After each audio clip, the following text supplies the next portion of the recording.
អនុញ្ញាតគោរពជម្រាបសួរបងប្អូនប្រិយមិត្តតាមបណ្ដាញសង្គម Facebook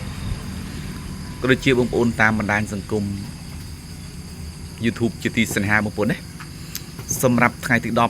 10ខែ10ឆ្នាំ2025នេះគឺខ្ញុំបាទសូមបង្ហាញនៃការដាក់លក់គោដុតចំនួន40ក្បាលជាងបងប្អូនណាចំនួន40ក្បាលជាងមានធំមានតូចមានធាត់លឹបលាប់មានធាត់ល្មមបងប្អូន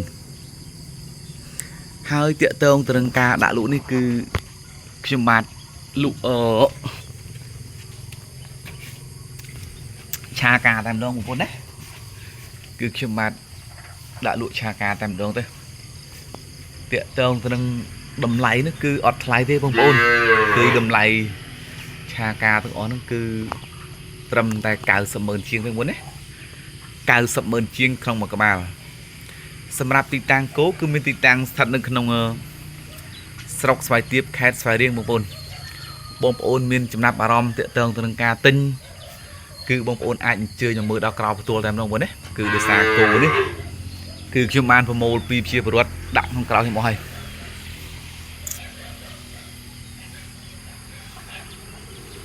ឬមួយក៏បងប្អូនអាចសាកសួរព័ត៌មានតាមរយៈលេខទូរស័ព្ទពីខ្សែបងប្អូន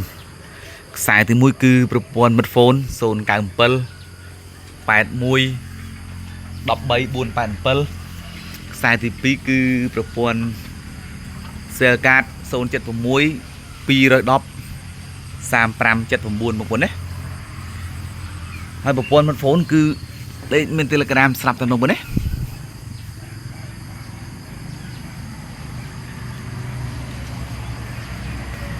សម្រាប់វីដេអូថ្ងៃនេះគឺមានតែប៉ុណ្្នឹងបងប្អូនអរគុណច្រើនបងប្អូន